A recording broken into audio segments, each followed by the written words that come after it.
In May 1972, President Nixon went to Moscow. He was the first president ever to go to the Soviet capital. After a series of meetings called the Strategic Arms Limitation Talks, Nixon and Brezhnev signed the SALT-I Treaty. This 5-year agreement limited the number of intercontinental ballistic missiles, or ICBMs, and submarine-launched missiles to 1972 levels. On April 30th, 1975, Saigon fell to the North Vietnamese forces. This ended the Vietnam War. The war ended in a communist victory. When the North Vietnamese captured Saigon, they renamed it to Ho Chi Minh City and quickly absorbed South Vietnam into a single communist country of Vietnam. The consequences of the American defeat in Vietnam left the nation traumatized.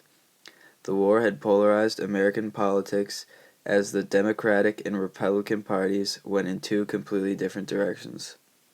Also, in the aftermath of the Vietnam War, defense budgets would be reduced, and the United States appeared to lose its confidence in its own place in international affairs. In November of 1976, Jimmy Carter was elected to office. As president, Carter would go on to do a lot of important work around the world and was awarded the Nobel Peace Prize for his efforts. Carter reopened United States relations with China and also helped attain peace in the historic Arab-Israeli conflict. Carter was heavily criticized in his late term due to the Iran hostage crisis. Carter was an overall major player in foreign affairs during the Cold War.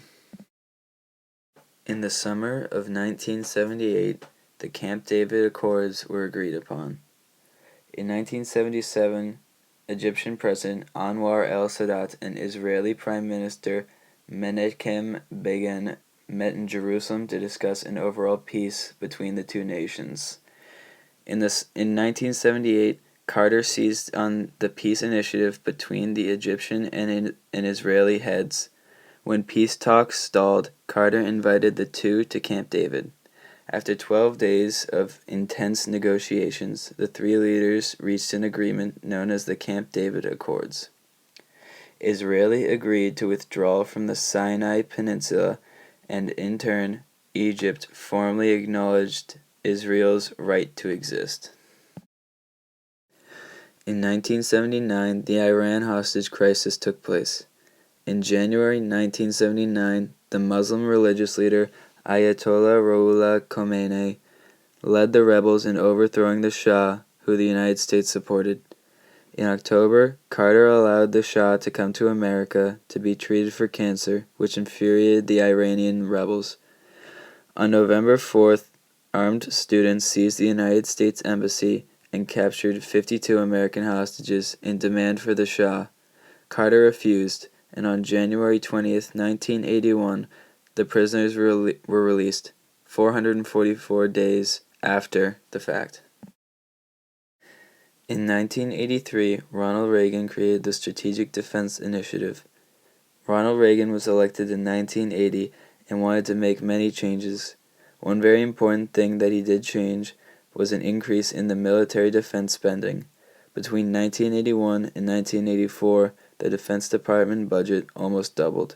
In 1983, Reagan asked the country's scientists to develop a defense system that would keep Americans safe from enemy missiles. It was called the Strategic Defense Initiative. On June 16, 1983, Yuri Andropov was appointed president of the Soviet Union. Andropov was the first Soviet leader to have the background that he did. He was ex-KGB, or Secret Soviet Police.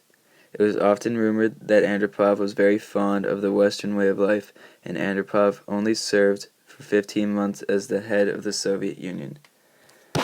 Andropov enforced de-Stalinization, which is the policy of eradicating the memory or influence of Joseph Stalin and Stalinism. On October 11, 1986, the Reykjavik summit in Iceland between Reagan and Gorbachev was held and proposed a cut in long-range missiles. Gorbachev agreed that human rights issues should be talked about, something no previous Soviet leader had ever agreed to. A proposal to eliminate all new strategic missiles was discussed, for the first time in history. There was a real possibility of eliminating nuclear weapons forever.